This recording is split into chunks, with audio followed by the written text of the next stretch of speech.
오늘의 사건 반장입니다. 부산의 한 전직 구청장 딸이 150억 원대 투자 사기를 벌였다는 제보가 들어왔습니다.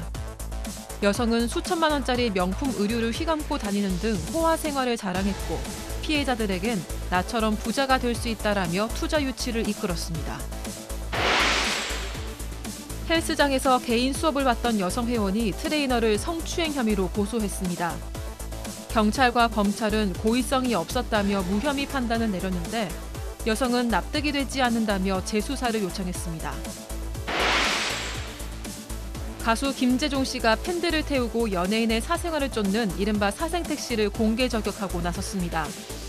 김재종 씨는 20년 동안 사생활 침해에 시달려왔다며 사생택시를 타는 사람보다 운영사가 더 악질이라고 했습니다.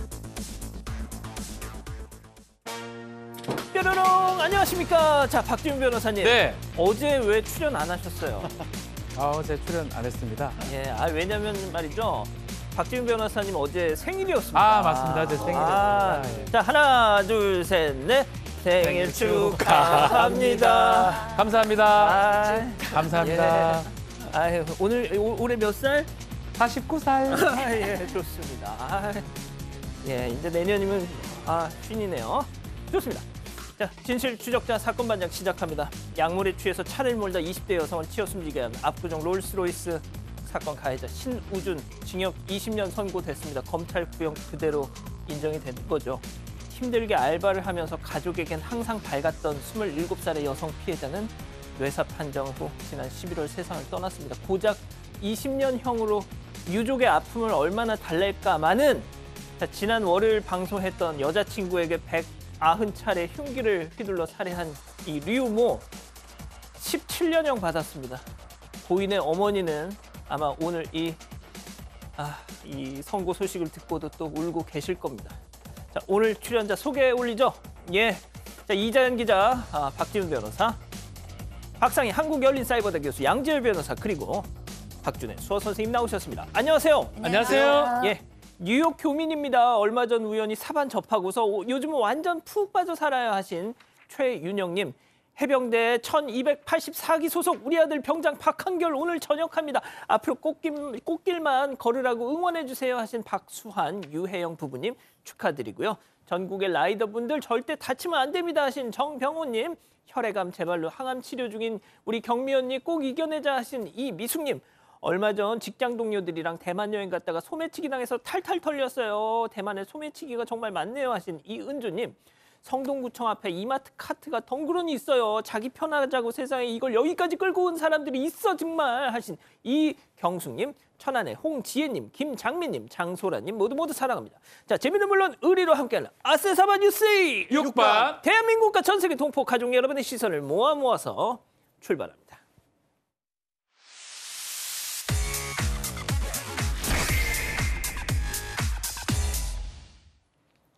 첫 번째부터 달려보죠.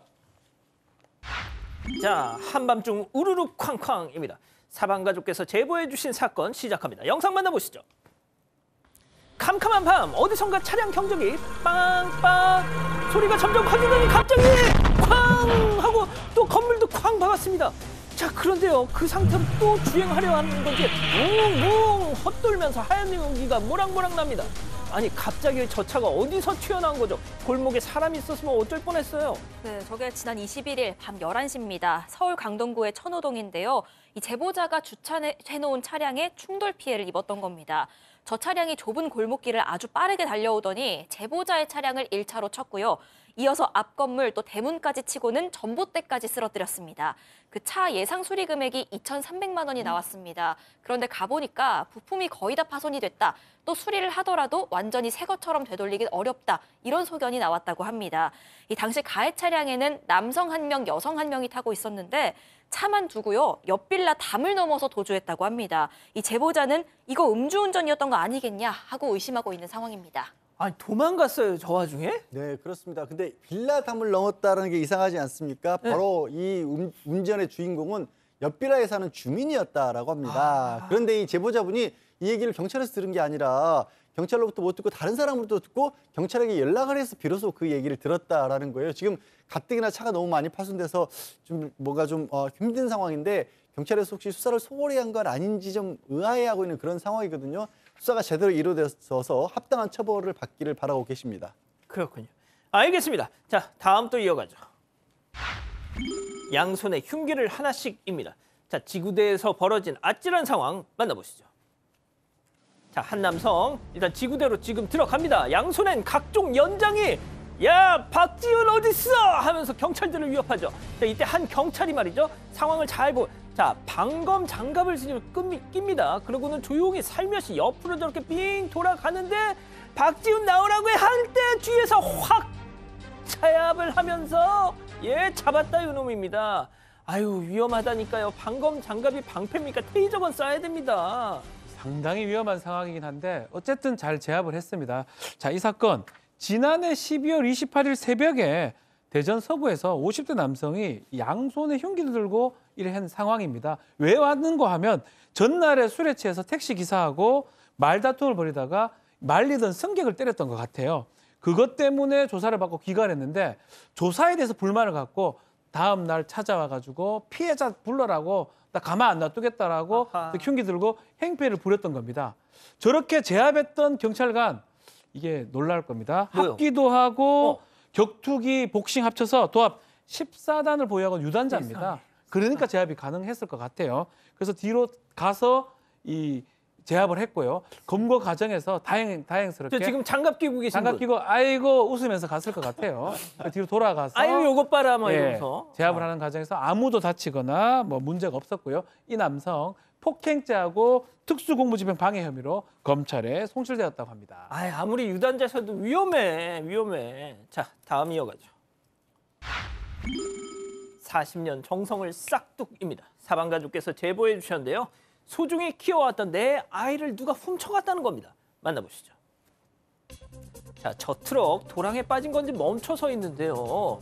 자, 두 사람이 왔던 길로 다시 돌아가더니 커다란 트랙터 등장. 자, 트럭을 뒤로 쭉 빼고 자, 트랙터만 다시 돌아오는데 이번엔 산 안쪽 깊숙이 들어가더니 세상에 나무를 저렇게 한가득 싣고 나옵니다. 자, 저거를 몇 번씩 왔다 갔다 하면서 나무를 나르는데 뭐야, 이거 벌목하는구만. 이 아니고 나무 도둑질. 그것도 40년 동안 LG중지 키운 나무를 저렇게 도둑질하는 거예요. 네, 맞습니다. 저기가 경남 창녕군이고요. 제보자 사유지입니다. 여기에서 지난 3일에 이 제보자가 원래 나무 60그루 정도를 키우고 있었는데요. 지난 3일에 누군가가 9그루를 댕강 베어간 겁니다. 그루터기만 남아있는 걸 보고 부랴부랴 CCTV를 확인해봤습니다. 그랬더니 저렇게 트랙터를 가지고 4번이나 오가면서 나무를 실어 날랐습니다. 저게 백합나무였습니다. 지난 봄에도 굉장히 예쁘게 꽃을 피웠었고요. 높이가 아파트 5층 정도였습니다. 저게 제보자의 아버지가 심으셔서 저걸 제보자가 물려받아서 무려 40여 년을 부녀 손에 자란 그런 나무였습니다. 이렇게 의미 있는 나무인 만큼 올해 정년퇴직하고 나면 한옥 지을 때 쓰려고 굉장히 아껴두셨다고 합니다. 사실 제보자는 얼마 전에 그 3년 동안 키운 삼도 절도당했고 강아지 3마리까지 절도당해서 그래서 CCTV를 설치했던 건데 이렇게 40년 키운 자식 같은 나무까지 절도당해서 너무 속상하다 이렇게 전해오셨습니다. 아니, 저 인간들 잡아야죠. 금방 잡혔습니다. 경찰에 잡았는데 붙잡고 보니까 산 아래에 사는 농부 3명이라고 하는데 일면식도 없다라고 하네요. 이게 왜 저런 짓을 했는지는 알 수는 없는데 제보자분은 아마도 겨울철 땔감으로 쓰려고 했지 않았을까라고 그렇게 추측을 하고 있는 상황인데 이게 붙잡아서 사실 뭐 손해배상을 받으면 뭐 어쩔 겁니까? 저거를 40년 정성을 들인 거를 돈으로 배상을 하는데 저걸 어떻게 회복시킵니까? 참 답답하네요, 진짜. 아유, 오죽하면 내 아이라고 하셨을까요? 자, 다음 이어가죠. 알몸으로 나 잡아봐라 합니다. 이거 무슨 얘기일까요? 영상 만나보시죠. 어디서 싸우는 것 같아요. 신고 받고 출동한 경찰. 그런데 옷을 홀딱 벗고 남성이 폴짝폴짝 뜁니다. 자, 침대 위로 오른가면 가만히 있어 하는데 자해까지 시도하는데요. 자, 일단 제압을 하고 검거에 성공을 했는데 자, 이거 뭔가 좀 경찰 앞에서 실오라기 하나 걸치지 않고 난동을 부린다? 냄새가 납니다. 자, 느낌이 나죠. 이게 지난 5일 경상북도 영주에 있는 한 다세대 주택에서 벌어진 상황입니다. 옆집에서 이 싸우는 소리가 난다고 신고를 해서 경찰이 출동을 했고요. 거주자를 설득해서 집안에 들어갔는데 집안에 들어가 보니까 벌써 한 남성이 알몸으로 있고 뭐 출혈이 좀 된 상황이 보입니다. 그리고 경찰이 진입하자 또다시 자해를 했고 결국은 사고 방지를 위해서 수갑을 이용해서 보호 조치를 했다고 하는데 맞습니다. 이 사람 본인이 소재가 있던 케타민도 흡입을 했고요. 액상 대마를 흡연했다고 진술을 했습니다. 결국 마약을 했던 상황이죠. 마약에 취해가지고 저런 행동을 했던 것 같고요. 경찰 남성의 자택에서 마약 관련 물품을 압수를 했고요. 남성을 긴급 체포했습니다. 그렇군요. 알겠습니다. 자, 다음 또 이어가 보죠. 오징어 먹물 대참사입니다. 자, 이번 영상은 그냥 좀 다 함께 웃어보자는 차원에서 준비했습니다. 오징어에게 웃지 않고는 못 베길 깜짝 선물을 받았다는 건데요. 영상 보시죠. 와우, 와우, 이게 뭐야? 오징어 먹물 테러! 직원 얼굴, 손님 얼굴까지 먹물로 도배가 됐습니다. 애써 닦아보려고 하는데요. 점점 더 까맣게 물들고 맙니다. 자, 지나가는 남성 직원도 저렇게 막 우참 실패. 자, 여성은 창피한 듯 얼굴을 가리는 이제 포기한 것 같아요. 어쩜 좋아. 손으로 가리는데 안 가려져. 자, 그런데 저기 보니까 직원도 그냥 저러고 있어. 뭐야? 교수님, 이거 뭐야? 우리나라는 아니고요. 왠지 설정 느낌도 나고요. 그러니까 직원들 더 막 웃지도 않고 당황하지도 않고 막 저렇게 일하시니까 더 웃긴데 전 오늘 처음 알았어요. 저 오징어 먹물이라는 거는 휴지로도 이렇게 싹 지워지는 게 아니라 휴지로 이렇게 지워도 더 번져서 더 심해지는 걸 처음 알았어요. 저 중국에서 오신 두 관광객이었나 본데 저 두 분 중에 이제 한 분이 저렇게 오징어 먹물을 이제 이렇게 받았잖아요. 오징어한테 선물을 받았잖아요. 그래서 세안제 좀 빌릴 수 없냐 막 그렇게 물어봤더니 같이 있는 친구가 없을 것 같다. 저기 직원 봐라. 그래서 직원을 가리켰대요. 직원은 더 심하니까 이제 포기하고 저렇게 그냥 까만 얼굴로 음식을 먹었다고 합니다. 이거 뭐 약간 설정 느낌도 나요. 좋습니다. 자, 마지막 사연으로 가보죠. 내 동생은 투자 똥손입니다. 자, 사방가족께서 집단 지성의 판단을 받아보고 싶으시답니다. 네, 잘 하지도 못하는 주식을 못 끊는 남동생 계속 도와줘야 할지 고민이다라는 50대 누나의 사연입니다. 이 남동생은 자영업자인데요. 코로나로 한창 힘들 때 주식을 시작했다고 합니다. 그런데 2달 전에 갑자기 연락이 옵니다. 누나, 나 사실 대출 받아서 주식했었는데 당장 오늘까지 1억 갚아야 한대 라는 내용이었습니다. 사실 사연자도 주식을 하지만요. 늘 여윳돈 남겨두고 안전하게 투자를 하는데 이렇게 무리하게 투자를 하나 화는 났지만 일단 가지고 있던 여윳돈을 전부 줬습니다. 그러면서 앞으로는 절대 주식하지 마라. 지금 가지고 있는 것도 다 나한테 넘겨라 했답니다. 받아보니까 반에 반토막이 나 있습니다. 이걸 사연자가 열심히 굴려서 겨우 본전 찾았고요. 이후에 수익 난 거는 생활비 보태라고 남동생 보내주기까지 했다고 합니다. 그런데 남동생, 누나 이거 저점인 것 같다. 앞으로 쭉 오를 거다. 라면서 더 공격적으로 수익 내달라고 조르기 시작을 합니다. 이 사실 사연자는요. 이혼한 전 남편이 도박 또 음주 문제가 있었어서 굉장히 고생했던 과거가 있고요. 혼자 애 잘 키워놓고 좀 여유 생기니까 이제는 동생이 이렇게 속을 썩여서 너무 답답하다고 합니다. 뭐 도박까지 할 아이는 아닌 걸 알지만 이렇게 사고 쳐놓고도 손 뗄 생각은커녕 뭐 수익 더 내달라 이렇게 조르니까 어찌할 바를 모르겠다고 하는데 이렇게 손해 봐가면서까지 더 도와줘도 될지 아니면 딱 끊어내야 할지 고민이다라는 사연입니다. 그렇군요. 자, 기다리고 기다리셨던 푸처 핸즈업 타임 유튜브 JTBC 뉴스 채널과 사건 반장 독립 채널에서 8천여 분의 우리 가족 여러분 함께하고 계신데요. 채팅창에 OX로 함께 참여해 보시죠. 먼저 사연자 누나입니다. 야, 박지은! 아이고, 이 화상아 웬수야. 이 누나가 대출 받아서 주식하지 말라고 했어 안 했어? 그리고 적립식으로다가 분할 매수를 해야지 그렇게 몰빵을 하면 어쩌니 한심한 놈아. 내가 내일 모레 60인데 이 나이에 남동생 뒤치다거리를 해야 되겠니? 아유, 아빠 엄마 가고 하나 남은 혈육이라고 봐줬더니 누나를 잡네 잡어 이놈. 야, 너 우리 의절하자. 동그라미.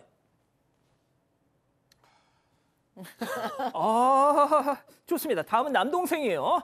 누나, 상희 누나 진짜 1억이야? 그래, 내가 저번엔 상투 잡아서 말아먹은 거 인정. 이제 바닥 찍었어. 곧 금리까지 떨어지면은 시장에 돈 풀리고 그럼 주식시장 바로 떡상 가즈야. 진짜 돈 몇 푼에 하나밖에 없는 동생을 뭐 의절을 해? 연을 끊어? 누나, 나중에 엄마 아빠 하늘나라 가서 어떻게 볼라 그래? 진짜 서운하다. 엄마 X. 자, 양 변호사님부터 가볼게요. 그래서 이거 뭐 추가적으로 제가 말씀드릴 필요가 있을지 모르겠네요. 이 주식이 됐던 부동산이 됐던 투자하는 분들이 제일 기분 나빠하는 게 그냥 아무것도 모르면서 운에 기대서 돈 벌 수 있을 거라고 생각하는 분들을 되게 황당하게 바라보기도 하고 기분 나쁘기도 하답니다. 그만큼의 노력과 공부가 저기도 필요한 영역이라고 저는 알고 있고요. 뭐든지 다 그렇잖아요. 그냥 운에 맡겨서 큰 돈을 벌 수 있는 사람들이 얼마나 있을까요? 그냥 그 복권 맞는 거 정도밖에 없어요. 그걸 어떻게 바라겠습니까? 차라리 그냥 쫄딱 망한 다음에 밥값을 대주는 게 속 편할 겁니다, 아마. 자, 교수님. 네, 저도 이 동생이 좀 안전하고 이렇게 좀 지식이 있는 투자를 하는 거면 좀 도와줄 수도 있겠지만 보니까 막 대출 받아가지고 막 대출 1억씩 빚져서 투자하거든요. 그러니까 너무 위험해요. 그렇기 때문에 이 사람 도와주다가는 끝도 없이 깨진 항아리에 물 붓는 것처럼 들어갈 수 있을 것 같고요. 게다가 또 이런 전 남편 이혼, 뭐 도박 이런 상처도 있으시잖아요. 동생한테 또 타격 받으시면 안 될 것 같아요. 양 변호사님 얘기하신 것처럼 나중에 정말 힘들어졌을 때 그때 도와주시는 게 낫지 않을까 싶습니다. 자, 박 변호사님. 동생을 지금 못 믿죠. 만약에 그만 놔두면 동생이 본인이 또 그걸 가져가서 또 대출받고 할 가능성도 있는 거거든요. 저는 누나가 뭐 적극적으로 뭐 대출 받아진 하지 말고 지금 상황에서 좀 막으면서 동생 걸 좀 대신해 주는 것도 동생 아무 말해도 안 됩니다. 이 사람 보니까 계속 실패할 사람이기 때문에 누나 잘하잖아요. 좀 도와주세요. 아니, 동그라미예요. X예요. 도대체 무슨 도와주시라는 거예요. 아, 도와주라는 계속 도와주라는 거예요. 아, 어쩌라고. 계속 투자해 주라는 거예요. 대신. 네. 아무튼 자, 우리 가족 여러분들 뭐라고 하시나요? 네, 유니콘님 저게 도박입니다. 주식도 저렇게 하면 도박이에요 하셨고요. TTM이 잉글리시님 연은 끊지 마시고요. 그래도 돈은 더 이상 주지 마세요 하셨습니다. 내 고향 안드로메다님 동생 도와주다가 누나도 쪽박 차겠어요. 내밀 수 없는 손님 밑 빠진 독에 물 붓깁니다. 이런 의견 주셨습니다. 누님하고 제가 조금 전까지 이렇게 카톡을 하면서 대화를 했는데 참고가 되셨으면 좋겠습니다. 자, 사반 가족 여러분의 크고 작은 고민들 사반 본방송과 유튜브 고민 중개사 양원보 채널에서 전해드립니다. 메일과 카톡으로 마구마구 보내주시고요. 자, 인천 부평 사시는 박규영님 보고 계시죠? 어제 퇴근길 경기도 광명 성해병원 근처 이렇게 지나시다가 신박한 왕초보 운전자 발견하셨다고요. 보시죠. 자, 먼저 왼쪽부터 볼게요. 저는 오늘 집에 살아 돌아가는 게 목표입니다. 이 정도야 뭐. 예, 자, 오른쪽 볼까요? 결초 보은. 이 은혜 잊지 않고 다른 초보에게 갚겠습니다. 아, 결초 보은의 가운데 초보. 아, 초보. 결은 초보. 아, 사자성어를 저렇게 쓸 줄이야. 자, 그런데 뒷유리에 저렇게 많이 붙여놓으시면 오히려 후방 시야 확보에 안 좋은데. 아무튼 전국의 모든 초보들 결초 보은하세요. 와우. 고민중개사 양원보. 고민중개사가 왔습니다. 지금 바로 검색하세요. 고민중개사 양원보. 공인 아니고요. 고민 맞습니다. 고민중개사. 조태구알 만관부. 예.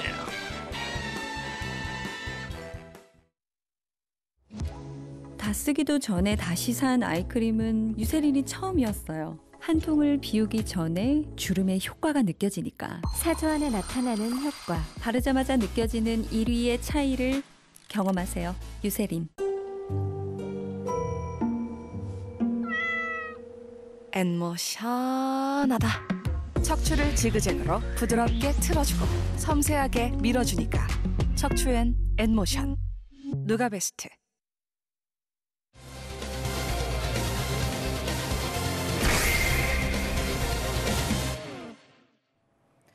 우아하게 골프를 치는 한 여성. 이 여성은 바로 부산을 초토화시킨 150억 원대 사기 사건의 주인공입니다. 이른바 스치면 사기, 동창부터 아르바이트생까지 여성과 알고 지낸 모두가 피해를 당했는데요. 이렇게 많은 사람들이 속은 데는 이유가 있었습니다. 바로 아버지가 전직 구청장, 지역 유명 인사였기 때문입니다. 얘가 아버지가 지금 구청장이시고 제가 만났을 때는 현직 구청장이었거든요. 그때 저한테 분명히 뭐 강공병 투자를 하고 있다는 식으로 얘기한 적이 한 번 있었어요. 지역 유력 인사의 딸이 뭐가 아쉽다고 이렇게 엄청난 사기를 쳤던 걸까요? 오늘 자세하게 들여다보겠습니다. 저희에게 제보해준 피해자만 3명입니다. 이 40대 여성 아버지와 남편을 앞세워서 무려 150억 원의 사기를 쳤다.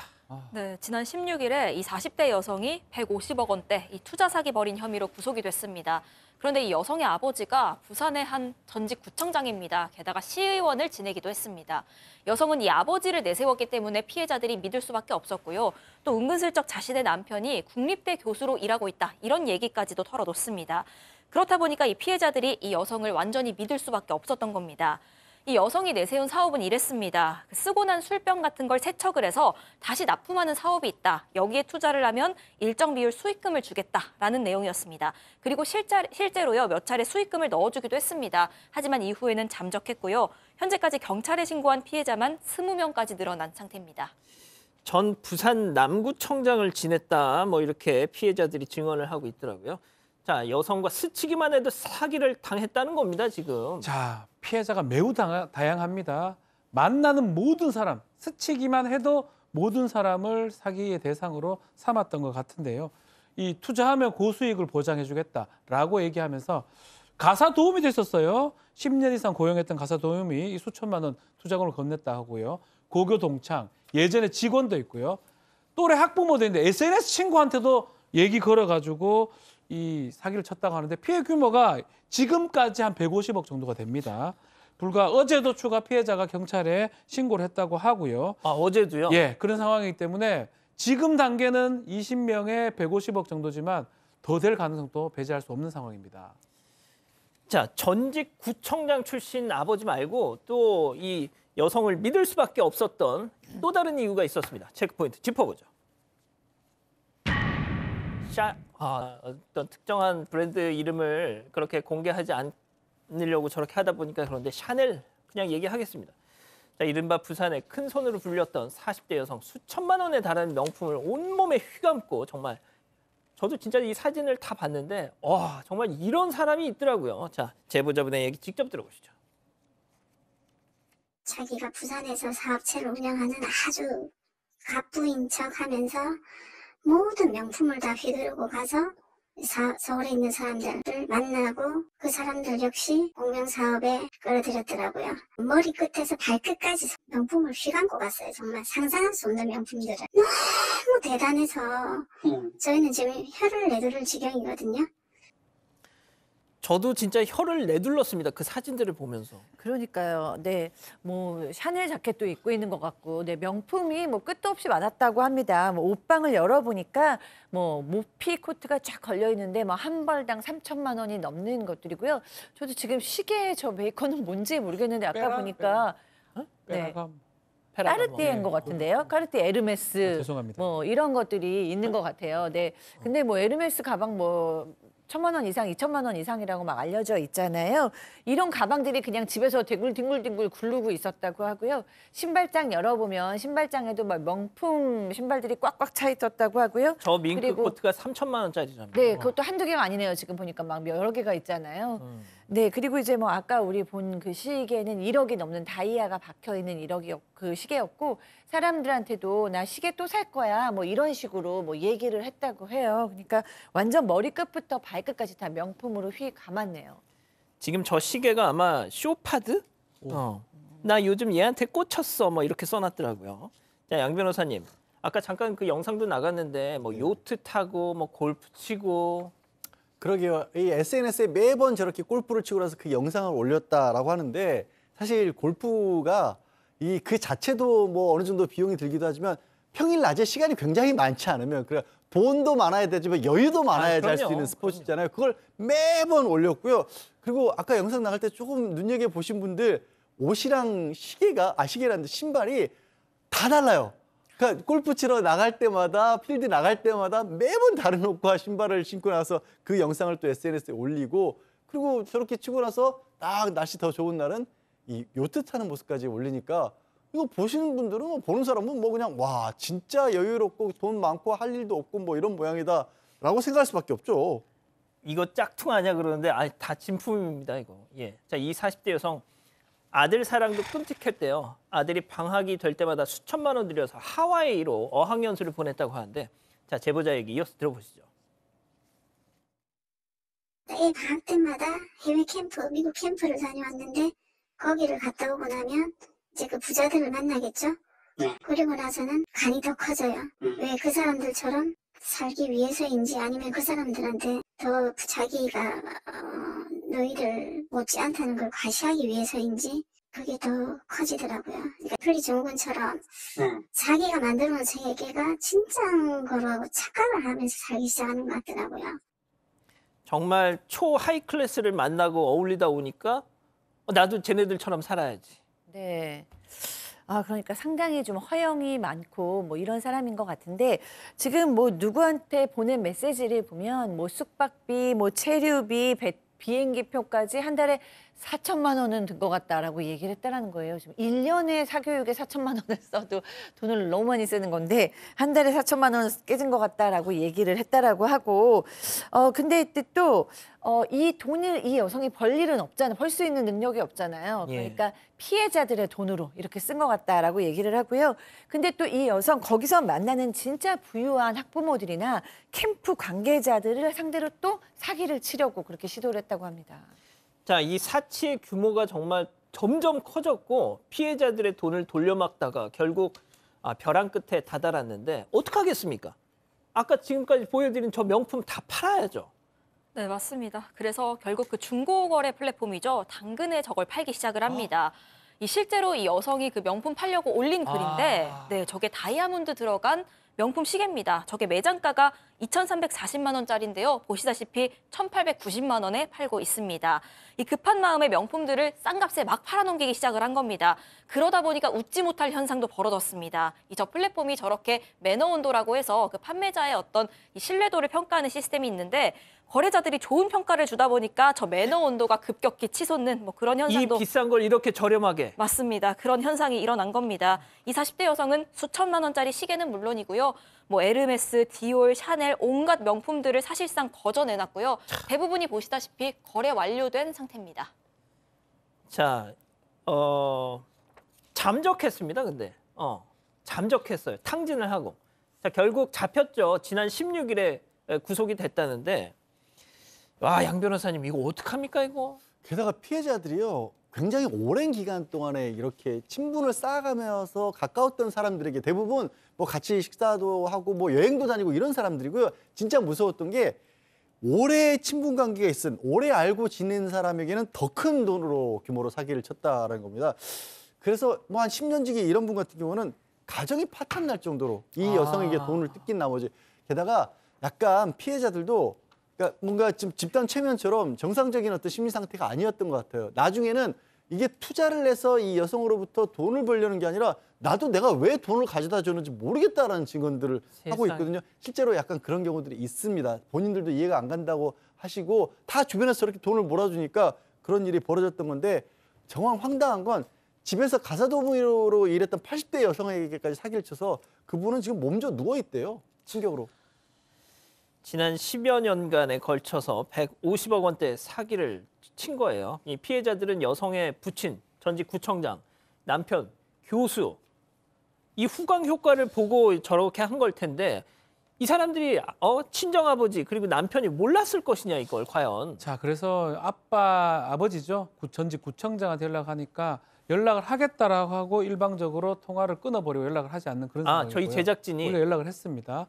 또 그리고 국립대 교수라고 알려진 남편한테 얘기를 하니까 남편이 얘기하는 거는 자신의 집도 투자를 해서 사기를 당했다.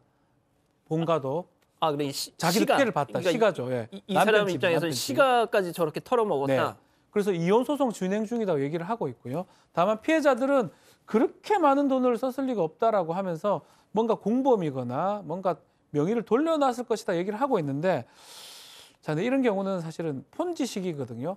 돌려막기를 계속하면 계속 수익이 있다고 해서 하고 또 다른 데 사기를 쳐가지고 그것을 메꾸고 이런 방식이고 근데 지금 보면 지금 유흥을 많이 하잖아요. 저게 어디 숨겨져 있으면 저렇게 나오지가 않을 건데 아마 제가 판단컨대는 썼을 가능성이 매우 높아 보입니다. 공범이 있으면 뭐 수사가 가능할 것 같은데 공범이 있을지는 좀 의문이긴 하네요. 자, 아까 교수님, 피해자분 중에 한 분이 이제 리플리 증후군이라는 말씀을 하셨잖아요. 이거 진짜 어떻게 해석을 해야 될까요? 근데 리플리 증후군은 아닐 것 같아요. 왜냐하면 이 여자 지금 본인이 한 걸 다 인정을 했다라고 합니다. 그런 걸 보면 이걸 진짜라고 믿었다기보다는 마음 먹고 사기를 친 거죠. 그러니까 아버지가 전직 구청장이었다라고 하고 남편이 국립대 교수라고는 하지만 구청장이나 국립대 교수가 굉장히 돈을 많이 버는 막 아주 고소득자, 막 명품을 펑펑 쓸 수 있는 그런 건 아니잖아요. 그러니까 이 여성은 지금으로 보면 그 공범이 아니라면 아버지도 남편도 다 이용해서 본인이 사고 싶은 거, 허영심, 과시욕 뭐 이런 것들을 다 채우는 그런 성품이 아니었을까 싶습니다. 그렇군요. 자, 피해 회복이 돼야 할 텐데 말이죠. 첫 번째 사건 정리하고요. 두 번째 사건 이어갑니다.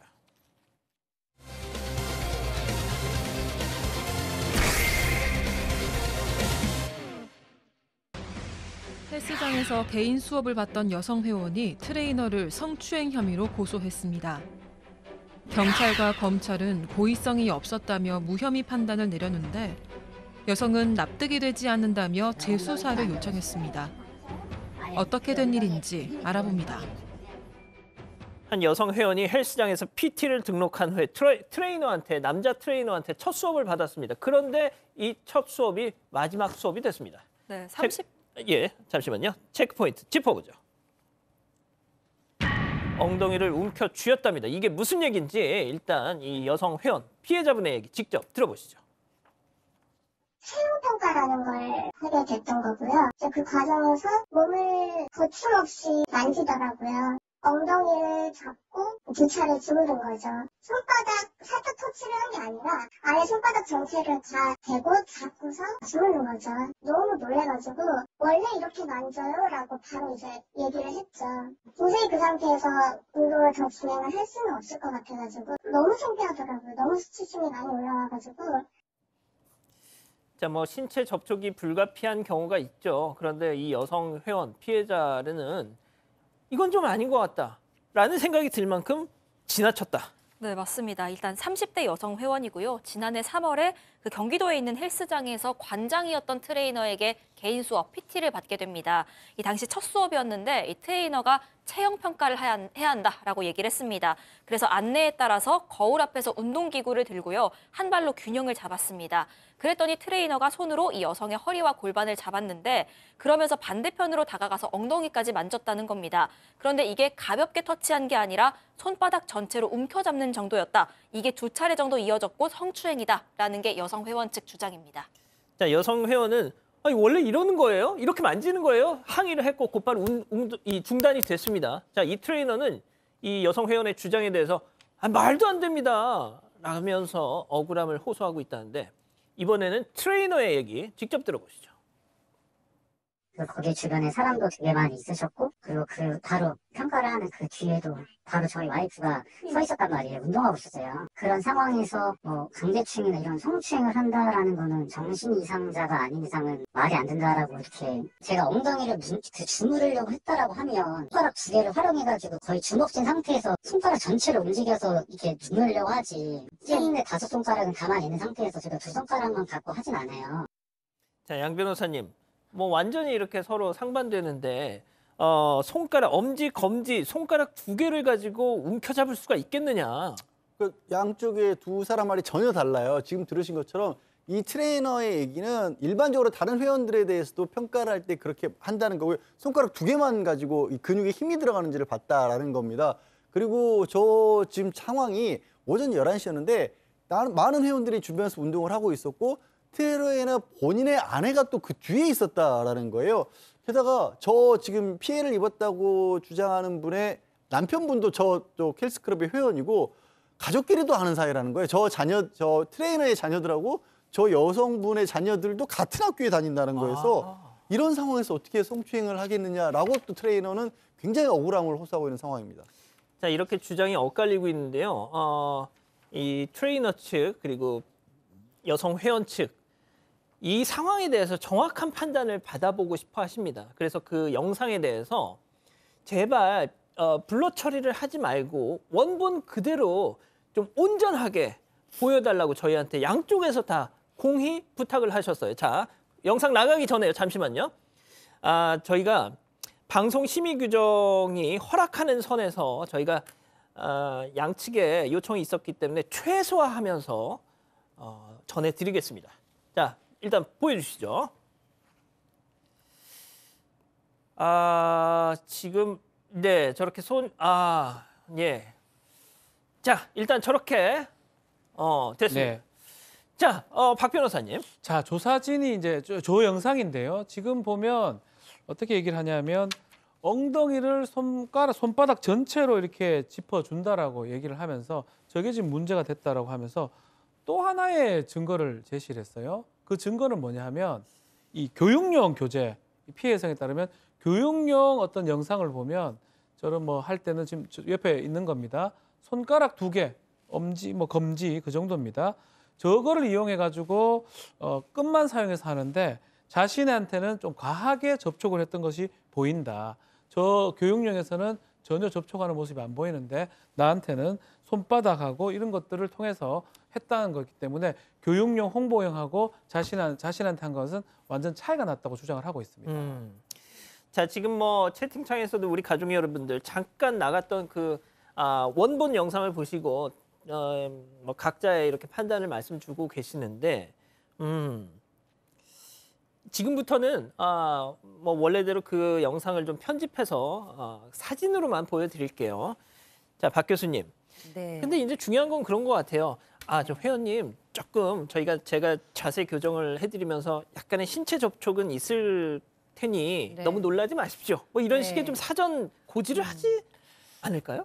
그러니까 그런 사전 고지가 있고 이해 동의를 구했다면 괜찮았을 것 같은데 지금 이제 그런 게 전혀 없었던 거예요. 그러니까 이제 여성 회원께서는 이런 일이 있을 거라고 상상도 못한 상태에서 앞을 바라보고 열심히 운동을 하다가 이런 걸 당하니까 너무 놀라신 것 같고 또 트레이너께서는 또 이제 이 엉덩이에 힘이 들어가 있는가를 이제 파악하려고 그래서 그랬을 수도 있고 지금 이제 추측을 해보면 약간 서로가 느끼는 그 느낌이 많이 달랐을 수 있겠구나라는 것을 지금 영상을 보고 저는 느꼈는데요. 어쨌든 여성 회원은 그럼 미리 고지를 해서 그 부분에 대해서 양해를 구했으면 좋았지 않냐라는 입장도 맞으시죠. 그렇게 입장을 하고 계시고요. 그런데 이제 전혀 뭐 양해나 공지, 뭐 고지 이런 게 없었다라는 거고 트레이너께서는 뭐 사전에 고지하지 못한 것은 사실이다. 그런데 워낙에 잘 아는 사이이기도 했고 더 내가 신경을 더 써서 잘해줘야겠다라는 생각이 있어서 더 열심히 한 거였다라고 얘기하고 계십니다. 자, 저 일이 있고 나서 여성 회원은 곧바로 헬스장을 나왔습니다. 그리고 그 당일날 여성 회원의 남편이 또 여길 찾아왔어요. 네, 맞습니다. 이 남편과 관장이 일단 연락을 했는데 그 당시에 이 관장은 남편한테 뭐 제 의도와 다르게 기분이 많이 상하신 것 같다. 이 힘들어오는지 확인하는 과정에서 의도 없이 터치가 있었던 거다라는 내용의 문자도 보내고요. 또 통화도 했습니다. 그리고 남편이 와서는 CCTV를 같이 받고 이 트레이너는 당당했기 때문에 영상 가지고 가셔도 된다라고 얘기를 했다는 겁니다. 그러면서 이 트레이너 주장에 따르면 그 남편이 이렇게 얘기를 했다는 겁니다. 아내가 그렇게 생각할 수는 있지 않냐. 하지만 그러실 분 아니라는 걸 안다라고 했다는 게 트레이너의 주장입니다. 하지만 이 여성 회원 측 남편에 따르면요. 남편이 헬스장 갔을 때 이 트레이너가 엉덩이 움켜쥔 거 인정하더라라고 얘기를 하고 있습니다. 하지만 이 부분에 대해서 트레이너는 다시 반박을 합니다. 당시 40분 동안 이 대화를 나눴는데 녹취가 있다는 겁니다. 그 녹취의 속기록입니다. 이 여성 회원 남편한테 뭐 빠르게 캐칭할 수 있게 도와주는 일종의 뭐 촉진입니다. 설명을 합니다. 그랬더니 남편은 뭐 그런 촉진이라는 게 필요한 거고 관장님의 방향이 있어서 하신 거라고 생각을 하시니까 라고 답을 합니다. 그러면서 어쨌든 의도와 다르게 기분 나쁜 거에 대해선 사과하고 싶다라고 얘기를 했는데 그 이후에 다시 연락을 받지는 못했다는 게 이 트레이너 측 주장입니다. 야, 이거 뭐 참 모르겠네요. 저렇게 너무 양쪽이 입장이 갈리니까 말이죠. 자, 고소했어요. 네, 고소를 했고 경찰도 수사했고 검찰도 수사를 했는데 경찰도 혐의가 없다라고 판단했고 검찰에서도 무혐의 처분을 최종 결론을 내렸습니다. 근데 판단 기준이 검찰에서 무혐의 처분을 하면서 이런 얘기들을 일단 어떤 성적 수치심을 일으키려는 종류의 말들, 뭐 성희롱적인 말 같은 것들이 전혀 없었고 PT라는 게 어느 정도는 신체 접촉을 할 수밖에 없는 게 아니냐. 또 아까 이 트레이너가 주장했던 것처럼 주변에 많은 사람들이 개방된 구조였다는 거고 저는 마지막 부분을 아마 검찰에서 주요하게 봤던 것 같은데 다른 회원들을 참고인으로 조사를 했던 모양입니다. 그래서 같은 방식의 신체 접촉이 있었다라는 또 얘기를 들었던 모양이에요. 그러면 저 다른 회원들한테 아까 그 영상 원본을 보여주면서 뭐 그런 식으로 했겠죠? 당신도 이런 식으로 했냐. 아까 이제 관장은 저게 체형 평가 중에 하나고 8가지 방식으로 체형 평가를 한다고 그렇게 얘기를 했거든요. 그러니까 다른 회원들도 저런 얘기를 저렇게 했다라고 얘기를 했다는 건지 하여튼 그렇게 추측이 드는 그런 상황입니다. 야, 박 변호사님 예. 참 어렵네요, 이거. 쉽지가 않습니다. 또 고의가 있어야 되거든요. 강제추행죄 같은 경우는 정말 강제추행을 할 의사가 있었는지 그런 부분이 아마 수사기관에서 좀 어려웠던 것 같은데 이 피해자 여성 회원 입장에서는 그래도 본인이 느끼기에는 이게 강제추행이 있었다고 보기 때문에 어떻게 말 안 했다고 이거는 또 괜찮냐. 또 그리고 공개적인 장소에 있었기 때문에 괜찮다. 납득하기 좀 어렵다라고 해서 이 불기소 다투는 항고장을 제출했다라고 하고요. 트레이너 같은 경우도 뭐 그런 얘기 합니다. 항고를 했다는 얘기 듣고 좀 본인도 추가 자료를 더 제출한다라고 하고 또 10년 동안 이렇게 센터를 운영하고 있는데 이런 경우는 처음이다라고 하면서 좀 전에 양 변호사 얘기했던 부분인데 다른 어떤 회원들도 이렇게 했는데 아무도 뭐 고소하거나 문제를 제기를 하지 않았다. 그런 얘기도 하고 있습니다. 자, 교수님 어떻게 보십니까? 근데 저 어려운 질문을 그렇게. 네, 저는 일단은 정말 각자 생각이 달랐을 거라고 생각을 해요. 그러니까 앞만 보고 있던 여자분은 너무 놀랐을 것 같아요. 내 몸을 이렇게 막 주물른 거잖아요. 그것도 엉덩이 부분에. 그럼 너무 깜짝 놀랐을 것 같아요. 근데 또 영상으로 봤을 때 트레이너께서는 성추행보다는 내가 이거를 정말 힘이 들어간 나를 보는 듯한 느낌이 저한테는 있었거든요. 근데 여성분도 이 부분이 굉장히 기분 나쁠 수 있다는 생각에서 지금 이 트레이너들이 이런 문제가 나니까 이런 얘기를 하신다고 해요. 예. 이게 지금 PT를 받는 인원이 너무 많은데 너무 주걱구국식으로 받고 있고 이게 매뉴얼이나 교육이나 또는 사전 고지 이런 과정이 있어야 한다. 그러니까 이런 것들이 좀 체계화될 필요가 있다라고 생각을 얘기를 하셨고 저도 그렇게 생각이 듭니다. 어렵습니다. 예.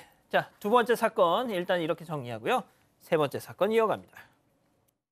진짜 왜 저러고 살아 정말. 결국 경찰에 신고하셨다는데 이 양반 이거 아니야 배가 불렀네 이거. 다 해줬구만 친정에서. 저 뭐 하는 거예요 지금? Oh no!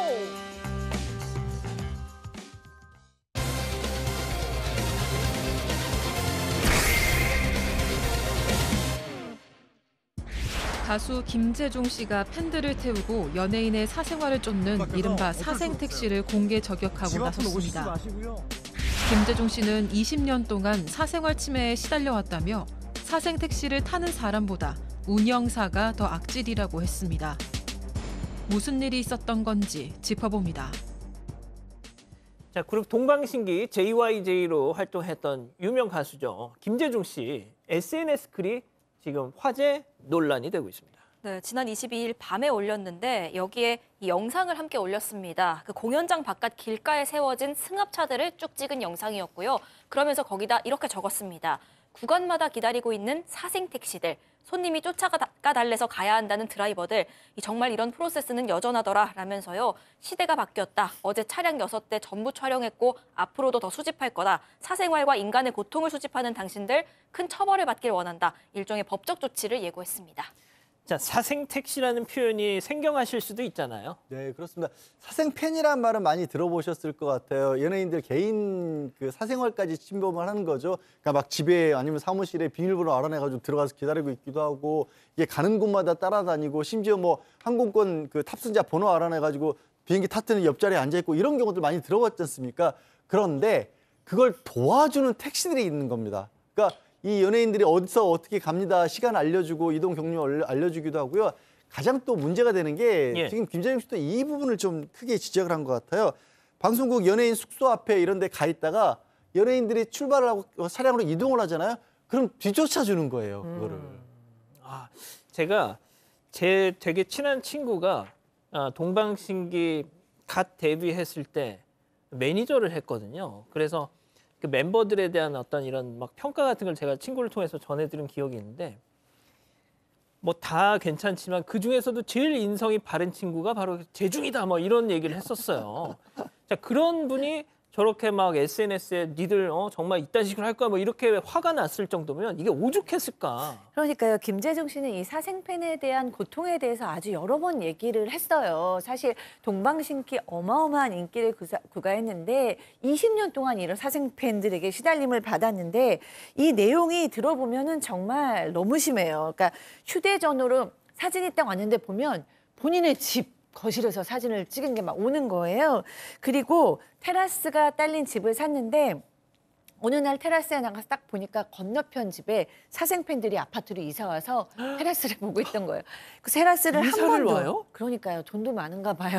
네, 그래서 테라스를 이용해 보지도 못하고 그다음에 이제 뭐 그 부모님과 가족들 전화번호와 그 주민등록번호까지도 다 알고 있다라고 합니다. 그리고 전화번호를 바꾸면 문자가 오는데 오빠 전화번호 바꿨네요. 전화번호 바꾸면 자주 바꾸면 좋지 않아요. 막 이렇게 오는 거예요. 그리고 또 이제 기다렸다가 몸 추행하는 것도 뭐 다반사였다고 합니다. 자, 그런데 이제 김재중 씨가 제일 정말 분노한 건 사생 팬들보다는 이들을 도와주는 사생 택시 기사들이었다고 합니다. 체크포인트 짚어보죠. 결혼식까지 따라갈게요. 와우.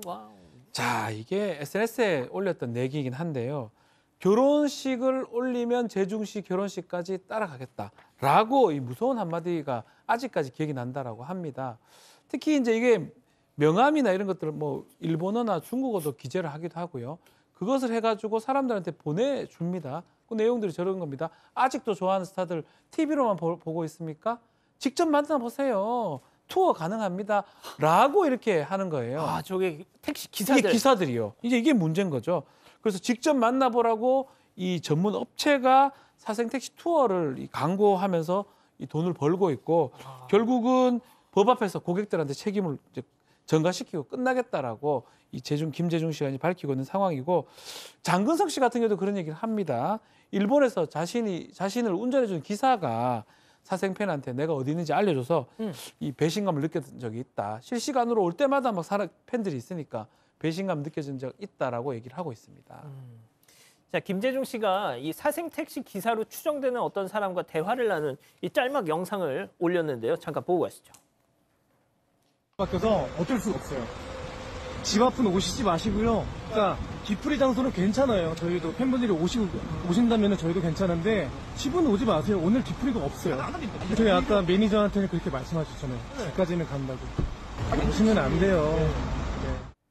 아유, 진짜 저렇게 좋게 얘기는 하고 있는데 속이 오죽하겠어요. 그러게요. 진짜 사생활이라는 게 있어야 되는 거잖아요. 그리고 저렇게 항의를 하면 그렇게 얘기를 한다는 겁니다. 물론 뭐 다 그런지는 저도 모르겠습니다만 사생택시 운행하시는 분이 나는 안 가려고 하는데 손님들이 달라고 하니까 어쩔 수 없이 간다라고 하는데 그게 아닌 걸로 보이는 게 저 비싸겠죠? 딱 생각해도 일반 택시 요금에 뭐 두세 배 받는 건 기본이고요. 하루 뭐 4, 50만 원, 50만 원, 심지어 80만 원까지 하루에 돈을 받는다라고 합니다. 그리고 아까 제가 지적했던 것처럼 이게 방송국이나 숙소에서 출발하면 따라가잖아요. 그럼 과속할 거 아니겠습니까? 아, 그렇죠. 그래서 교통사고가 벌어질 위험이 항상 있다는 거고 실제 슈퍼주니어 같은 경우에는 이 사생택시 때문에 7중 추돌 사고를 겪은 적이 있대요. 그래서 그 슈퍼주니어 멤버였던 김희철 씨가 아직도 교통사고 후유증 남아있는데 무섭다 이런 고충을 토로를 했고 사실 이게 어제 오늘 일이 아니었던 게 김재중 씨가 이미 2010년, 10년도 더 됐죠. 15년 가까이 전에 이게 돈이 없다고 막상 사생 팬들은 돈 없다고 하는데 아니 돈이 없는 게 아니라 우리가 없다고 하는데 사생 택시 분들이 여기 가면 있다라고 부추겨서까지 손님을 태운다라는 거고 저는 이거는 점점 더 심각해질 것 같은데 외국 손님들 있지 않습니까? 아까도 일본으로 올렸잖아요. 젊은 외국 팬들을 부추겨가지고 거액을 받아낸다는 건데 이제 진짜 K-팝 전성시대잖아요. 이건 정말 심각한 상황이 된 게 아닌가 싶습니다. 박 변호사님 네. 이거 법적으로 어떻게 할 문제가 수 없어요? 될 수가 있죠. 스토킹 처벌법이 지금 만들어져 있고 스토킹 처벌법에 위반될 가능성이 있는데 문제는 반복을 해야 되거든요. 반복을 해야 되고 특정인에 대해서 해야 되는데 하루는 뭐 김재중 했다가 하루는 다른 재중 했다가 이러면 또 달라질 수가 있어요. 그런 부분 좀 증거를 수집하는 그런 것들이 좀 필요하지 않을까 생각이 듭니다. 자, 이 교수님 1992년 SOS 활동 시절에 저런 사생 팬들은 없었나요? 네, 사생팬은 없었고요. 남자 고등학생들 막 상희 누나 막 이러면서 막 그러지 않았어요? 행사하거나 이제 방송하거나 그럼 기다리던 친구들은 있었는데 그때는 고등학생들. 진짜 순진했기 때문에 고등학생도 있었고 뭐 제가 대학생이었으니까 대학생도 있었고 남학생들. 그렇죠. 네. 근데 여학생이 더 많았어요. 네. 진짜. 근데 저는 이런 생각이 들어요. 그러니까 김희철 씨가 나는 사생팬은 팬자 빼고 싶다. 그냥 사생이라고 생각한다라고 얘기를 했는데 그 말이 참 맞는다는 생각이 드는 게 우리가 누구를 좋아하면 그 사람을 배려하게 되잖아요. 그 사람 무슨 생각을 할까? 어떻게 하면 행복할까? 이런 생각을 하는데 우리 사건반장에 나오는 많은 사건들을 보면 문제가 그 사람은 배려하지 않고 나만 생각해서 사건을 일으키거든요. 살인도 그렇고 사기도 그렇고. 근데 이 사생팬들도 완벽하게 나만, 내 감정만, 내 소유욕만 생각하는 사람들인 것 같아요. 정말 내가 좋아하는 스타가 어떻게 하면 행복할까? 너무 힘들지 않을까? 이런 걸 배려하지 않으면 사생팬이 지나서 이제 스토커가 될 수도 있다는 거 유념할 필요가 있습니다. 자, 힘맨님이 SOS? SES의 짝퉁인가? 무슨 큰일 날 소리를 하고 계셔 진짜. 예? 원조예요. 원조 SOS를 따라한 게 SES예요. 말도 안 나와. 자, 세 번째 사건 정리하고요. 별별 상담소 이어갑니다.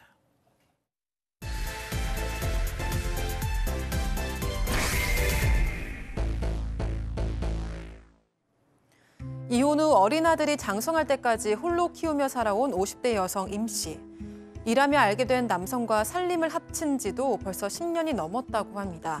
직업도 반듯하고 성격도 얌전해서 평탄한 노후를 꿈꿨지만 현실은 달랐다고 하는데요. 남편은 매달 내놓는 생활비 외에는 돈 한 푼 쓰는 법이 없었고 삼시세끼 상다리가 부러져라 한정식집 부럽지 않은 밥상을 매번 차리겠다고 합니다.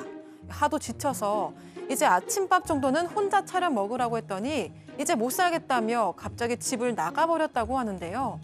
이대로라면 사실혼 관계도 끝나버리는 걸까요? 또 이 관계를 입증하려면 어떻게 해야 할까요? 자, 찐 사반 가족분의 제보인데요. 아, 정말 제보를 하기까지 많은 정말 용기가 필요하셨다고 하는데 들어보죠. 네, 50대 여성 임모 씨입니다. 20대 때 이혼을 했고요. 당시 6살 난 아들을 20년 가까이 홀로 키워왔습니다. 13년 전에 이 아들이 타지에서 공무원 시험을 준비했는데 그러는 동안 식당 일을 했다고 합니다. 그러면서 우연히 손님으로 온 한 남성을 알게 됩니다. 이 남성은 당시에 임 씨보다 10살 연상이었고요. 당시 50대였습니다. 뭐 이런저런 얘기를 하다가 이 남성이 내가 아내랑 이혼 문제로 좀 갈등 겪고 있다라는 얘기를 털어놓습니다. 그 당시에 임 씨는 속으로 직업도 참 번듯하고 샌님처럼 얌전한 것 같은데 이런 사람도 이혼 고민을 하는구나. 참 안 됐다. 뭐 와이프가 좀 드센가 보다 하는 생각을 했다고 합니다. 그런데 얼마 안 있다가 이 남성이 나 사실 이제 이혼했어요. 이런 얘기를 하더라는 겁니다. 그러면서 농담처럼 툭 같이 살아달라고 하면 살아줄 건가? 라는 얘기를 꺼냅니다. 같이 살아달라고 하면 너 살아줄 거야. 이게 50대의 약간 청혼 느낌. 예. 네. 어쨌든 임 씨는 재혼이라서 뭐 걱정은 많이 되고 조심스러웠지만 남편이 뭐 직장도 안정적이고 사람도 착해 보이고 뭐 이제 늙음하기 서로 의지하면서 따뜻하게 살면 좋겠다라고 생각을 해서 이제 살림을 합쳤습니다. 근데 이 남편이 이혼 사유에 대해서는 그 전처가 밥도 안 해줬고 가정 모임에도 가지도 않고 뭐 이래서 나 거의 빈털터리로 나왔다라고 하면서 근처에 원룸에서 사는 거예요. 너무 안쓰러워서 그냥 우리 집으로 들어와라라고 얘기를 했어요. 그래서 우리 집에 들어오니까 맨 처음엔 생활비를 50만 원을 주더래요. 그러니까 좀 너무 작다 싶었는데 조금 있으니까 뭐 100만 원으로 올리고 좀 또 시간이 지나니까 150만 원으로 올리기는 하는데 딱 그거만 주고 조금이라도 이번에 공과금이 너무 많이 나왔어. 그러면 딱 보면서 그걸 왜 나한테 얘기하냐. 뭐 이런 식으로 이제 칼같이 얘기를 잘라버렸대요. 뭐 그래서 이렇게 쏘아보기도 하고 어쨌든 이런 과정을 통해서 합치기는 했습니다. 그러니까 사연자분 여성분 집에 남자가 들어와서 살면서 150만 원 생활비 주면서 그것도 뭐 좀 처음부터 그랬던 것도 아니고 그러면서 또 잔소리까지.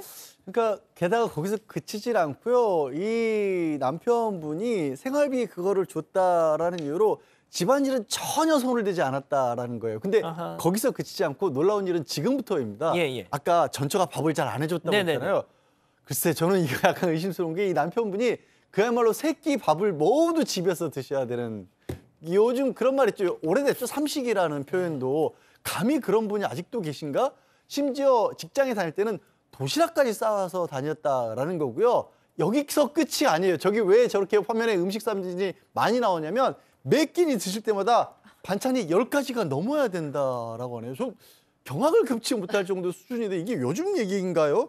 그리고 이 반찬 가짓수를 세셨대요. 예. 그래서 반찬 가짓수가 뭐 10개도 안 돼? 뭐 애기로게 눈치를 줬다는 거고 뭐 비가 오나 눈이 오나 심지어 사연자분이 코로나 걸려서 격리 중일 때 그때도 밥 차려야지 이랬다고 하십니다. 자, 딱 양 변호사님 그 말씀 하시니까 리로리님 죄송합니다. 이런 미친 야, 자 이거 말이죠. 거의 임금님 수라상 수준이에요. 예?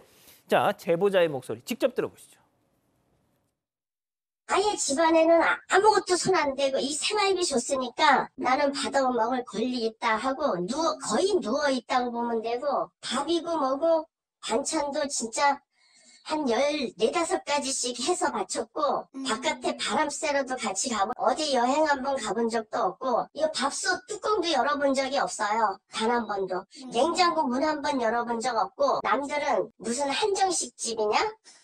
대충 먹고 서너 가지만 해도 먹지. 아유 박 변호사님 이거 네. 예. 자, 보면 예전에도 밥 안 차려줘가지고 뭐 이혼했다고 그런 얘기를 하긴 했었는데 이 사람 먹는 거에 엄청 좀 집착, 뭐 먹는 거에 대해서 되게 뭐가 있었는 것 같아요. 이 밖에 나가서 먹자 해도 안 먹고 또 꼭 집에 와서만 받아 먹으려고 그러고 밖에서 뭔가 사들고 오기도 하잖아요. 가장이면 이런 것도 한 번 없고. 그래서 또 어느 날 이 아들이 공무원 학교에서 다 같이 맛있는 거 좀 먹자 하니까 뭘 그걸 먹냐고 벌펄 뗐다. 뭐 만약에 집에서 먹는 건 상관없지만 밖에 나가서 먹는 거를 엄청 싫어했다고 합니다. 또 어느 날 토스트 2개를 사온 날이 있는데 왜 사왔나 싶어서 봤는데 싱크대에 두고 이제 들어갔다고 그래요. 그래서 임 씨가 이거 뭐냐 하니까 내가 사온 거라고 했고 아들이 그거 보면서 살짝 나가니까 그것도 다 갖고 가서 2개를 다 홀랑 다 먹었다고 합니다.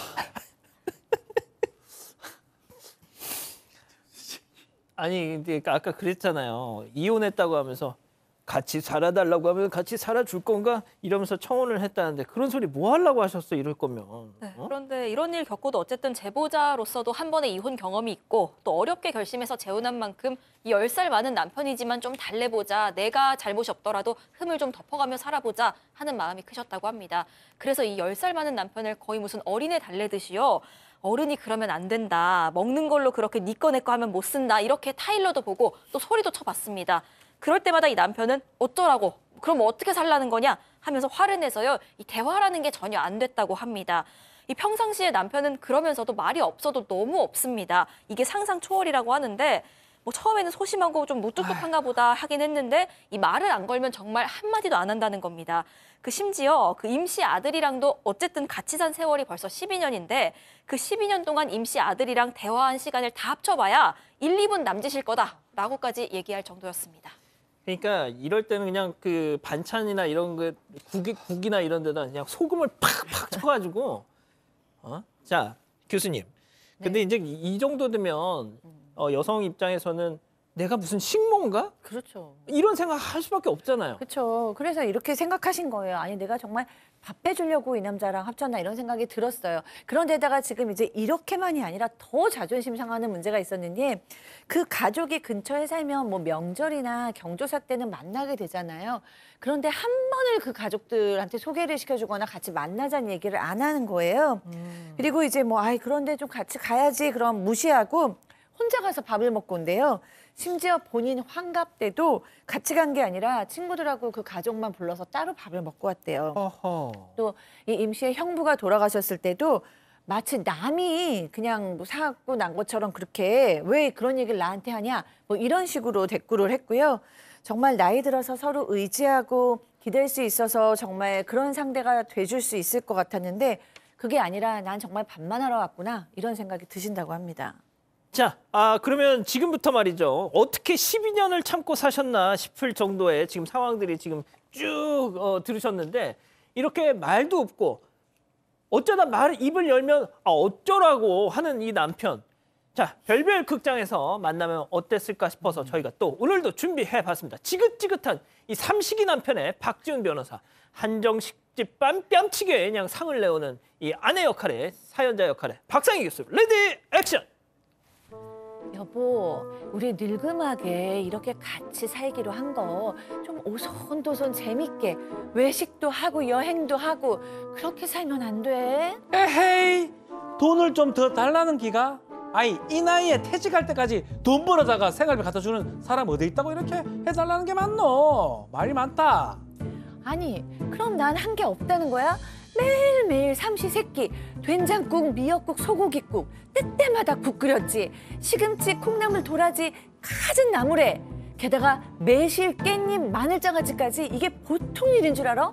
밖에 나가서 내가 반찬을 팔아도 지금보단 돈을 많이 벌겠어. 아이, 그럼 내가 그마이 생활비 내면서 눈칫밥까지 얻어가 먹어야 되겠나? 한감 넘어 내면 70이다 내가 그러려고 니랑 같이 산다고 했겠나? 다 큰 니 아들하고 같이 사는 것도 얼마나 불편한데 내가 욱 참고 있다잉. 아니, 걔가 당신을 불편한 게 뭐가 있어? 오히려 우리 애가 당신 눈치를 봤지. 이럴 거면 같이 안 살았어. 12년 참고 산 내가 용하다 용해. 그리고 이제는 국이랑 밥이랑 반찬 알아서 좀 꺼내 먹고 데워서 차려 먹어. 이렇게 몇 끼마다 어떻게 밥상을 앞에 갖다 줘야 먹냐? 아이고, 그렇게 밥 차리가 끼가 귀찮으면 어째 살았노? 그러면 이제 끝내자. 나도 못 살겠다. 이제 혼자 잘 먹고 잘 살아라. 내 밖에서 혼자 집 짓고 혼자 잘 살린다. 빠이빠이. 가라잉. 아이고, 내 참. 오, 아니 진짜 저렇게 빠이빠이 하고 나갔어요? 집을? 네, 지난달에 집을 나갔습니다. 그리고 그 이유도요, 보신 대로입니다. 이 삼시세끼 밥 차리는 것에 이 아내가 지쳐서 이제 아침 정도는 좀 혼자 챙겨 먹으면 어떻겠냐라는 말이 화근이 됐던 겁니다. 남편이 그럼 이제 못 살겠다라고 하고는 짐 챙겨서 나가버렸다는 거고요.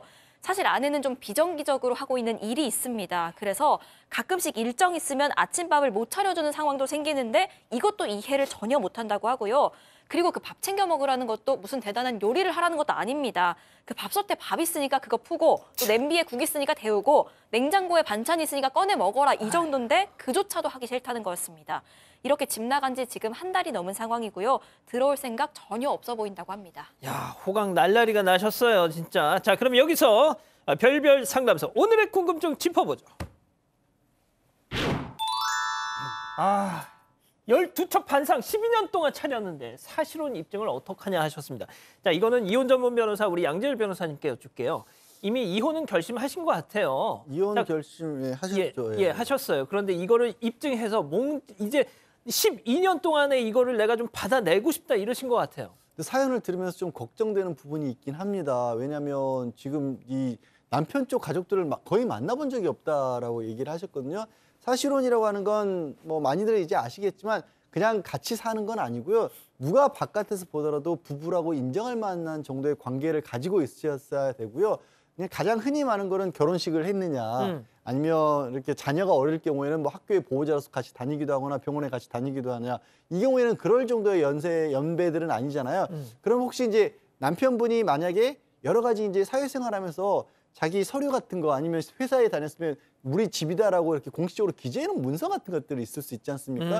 연금을 받는데 연금 통지서가 이쪽으로 온다든가 그런 것들이 가장 큰 증거로 될 수가 있어요. 그런 것들을 좀 찾아보셔야 합니다. 자, 연금, 뭐 퇴직연금, 무슨 연금 이거 반으로 나누자 이거. 그렇죠. 사실은 사실혼 관계를 이제 해소한다고 이제 표현을 합니다. 법적으로는 이혼하고 비슷한 건데요. 모든 것을 반반 나눌 수 있습니다. 12년 정도 살았기 때문에 가능한데 이제 좀 전에 말했던 것처럼 이게 단순 동거냐 사실혼 관계냐 그 부분이 가장 중요할 것 같아요. 그래서 지금 제가 봤을 때 뭐 사실혼 관계라고 보이는데 혹시나 좀 입증을 못하고 증거가 부족하면 좀 곤란할 수 있으니까 증거를 수집해서 재산 분할까지 할 수 있으면 좋을 것 같습니다. 자, 교수님도 한 말씀요. 네, 저는 들으면서 혼인신고 안 한 게 정말 다행이다. 도대체 이 남자랑 왜 살아야 됩니까? 밥만 해주고 내 아이도 인정해주지 않고 가족한테 소개도 안 한다는 건 아내 대접을 조금도 안 하는 거잖아요. 어떻게든지 재산 분할 좀 받아서 이제 자유롭게 행복하게 혼자 아들하고 사셨으면 좋겠습니다. 예. 네, 끄끄꾸꾸님 가정부가 필요했나 보네요. 수수님 왜 10년이나 데리고 있으셨어요? 안타까워라. 박혜영님 혹시나 들어올 수도 있으니까 비번 꼭 바꾸시고요. 이혼도 꼭 하십시오. 이런 의견 주셨습니다. 마지막 정말 좋은 말씀. 비밀번호 꼭 바꾸세요. 자, 이렇게 정리하고요. 글로벌 픽 이어갑니다.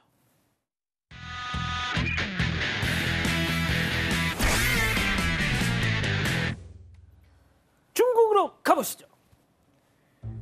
네, 아이들이 흰색 차 옆에서 놀고 있는데요. 갑자기 땅이 폭발했습니다. 뿌연 연기 사이로 보도블록들이 사방으로 튀고요. 무거운 맨홀 뚜껑도 높이 솟아올랐습니다. 아이들이 가장 놀랐겠죠. 급히 뛰어나와서 멀찌감치 섭니다. 괜찮아요? 이 폭발 지점 바로 코앞에 있던 이 아이들. 한 명은 무사했지만 다른 한 친구는 얼굴을 크게 다치고 말았습니다. 이 아이는 주저앉아서 힘들어하는데 굉음에 모여든 사람들은 이 아이부터 챙겼습니다. 폭발이 있고 나서도 땅에서는 연기가 계속해서 피어올랐고 폭발로 뛰어오른 수십 개의 보도블록에 그 옆에 있던 차 역시도 무사하지 못했습니다. 가스 폭발인가요? 안타깝게도 이 아이들 장난 때문이었는데요. 아이고. 아이들이 맨홀 뚜껑을 열어서 그 안에 불붙은 폭죽을 던졌습니다. 그리고 이 터지는 압력에 땅 전체가 들썩일 정도로 폭발을 했던 겁니다. 이 폭죽 팔면 안 되겠네, 애들한테. 네, 지금 중국이 이 폭죽 때문에 아주 골머리를 앓고 있다고 합니다. 다가오는 춘절에 폭죽 판매가 급증했고 그래서 사고 또한 끊이질 않고 있습니다. 특히 어린이들이 장난 삼아서 아파트 베란다에서 이 폭죽을 던져서요. 행인들 놀라기도 하고 또 오토바이 다 태우는 일도 발생했습니다. 아이고. 하지만 이런 사고에도 불구하고 춘절 불꽃놀이만큼은 포기할 수 없다라는 게 더 지배적인 분위기라고 합니다. 다음은 미국 가보시죠. 네, 경찰들이 한 가정집 앞에 멈춰섭니다. 그리고 집과 집 사이 골목으로 뛰어가는데 자 가자마자 웬 쓰레기통을 발로 뻥 차버립니다. 그리고 그 통 안에서 한 남자가 튀어나오죠. 이 경찰들은 재빨리 이 남성을 제압합니다. 왜 저기서 나와? 자, 이 숨어있던 남성 탈옥범이었습니다. 그리고 이 탈옥범을 잡기 위해서는 항공부대까지 동원돼 있던 상태였는데 자, 항공부대 이미 한참 전부터 남성 머리 꼭대기에서 실시간으로 다 보고 있었습니다. 이 사실 전혀 모르던 이 남성은요. 그저 이 뒤따라붙은 경찰들만 따돌리려고 추격전을 벌였습니다. 또 훔친 차를 버려두고 도망치고 경찰들 오나오나 한 번 쓱 보고는 쓰레기통 안에 쏙 들어가서 숨었던 겁니다. 하지만 이 모습 역시도 이 항공부대의 카메라에 딱 실시간으로 포착이 됐던 겁니다. 뛰는 놈 위에 나는 놈. 네, 결국 남성 교도소에서 탈옥한 지 6일 만에 쓰레기통에서 체포가 됐습니다. 경찰은 남성이 또 다른 쓰레기통에 숨긴 총기도 회수했고요. 이 남성을 인근 지역 교도소로 재수감을 했습니다. 계속해서 미국 이어갑니다. 자, 경찰의 보디캠 영상입니다. 공공원 호수에 60대 남성이 빠졌다는 신고를 받고 출동을 한 건데요. 구조 디스크를 듣고 급히 구조에 나섰습니다.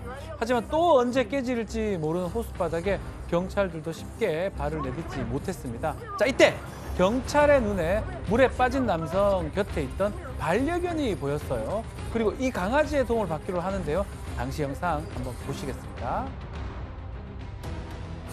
I got a rescue disc. I'm gonna try to send this out to you, okay? Send your pup here. Will she come to me? She probably will. Her name's Ruby. Ruby, come here. Come here, Ruby. Call her. Call her. Pull. Are you out of the water? 와. 자, 경찰은 강아지 목에 구조 디스크를 걸어서 보호자에게 보냈고 덕분에 보호자가 디스크를 잡고 물 밖으로 나올 수 있었습니다. 똑똑한 이 강아지가 아니었다면 이런 구조는 감히 성공할 수도 없었겠죠. 경찰과 반려견 덕분에 구조된 보호자는 강아지 루비를 향해서 무한한 칭찬을 보냈습니다. 다음은 최근 온라인에서 화제가 되고 있는 영상 함께 보시죠. 네, 쇼핑센터 한복판에서 선글라스 낀 한 남성이 멋지게 피아노 연주를 하고 있습니다. 공공장소에서 즉흥 연주를 선보인 남성은 구독자를 무려 225만 명이나 거느린 유명 유튜버였어요. 근데 이날 공연에는 약간의 문제가 발생했습니다. 바로 이들 때문이었어요. 영상을 한번 보시죠. Yeah, did you film us all of us in your cameras? I don't know. What are you now? No, you're not allowed because we're for Chinese TV. Oh, really? Yeah. We don't want our voice or picture being filmed. Right. This is our right we're protecting, and that's it. But what right? I don't understand. But this, we're in public. Yeah, exactly. No sharing. So That- me too, but we're in a free country, mate. That's true. We're You are not in in a free communist country. China now, you know. Oh. Yes, and anyone can film because we're, in the UK it's a free country. I thought I'm you also said British. I'm also British, but I don't want to you've use got- my You've image. got a Chinese flag there. It doesn't matter. Show me the Chinese flag. Why you're touching her? Stop touching her! Don't touch her, please. Do not touch her. 자, 이 생중계로 진행된 상황에서 한 중국인 관광객들이 우리도 촬영 중이니 찍지 말라 부탁을 한 거고요. 황당한 부탁에 유튜브 역시 맞대응을 해서 유튜브가 중국기를 만든다고 서로 언성을 높이게 된 겁니다. 허허, 참 오래 살다 보니 별일도 다 보네요. 좋습니다. 사랑하는 사건반장 가족 여러분 따뜻한 밤 보내시고요. 저희는 내일도 별이 6개 판, 사반 6반 저녁 6시 반에 다시 옵니다. 안녕히 계십시오.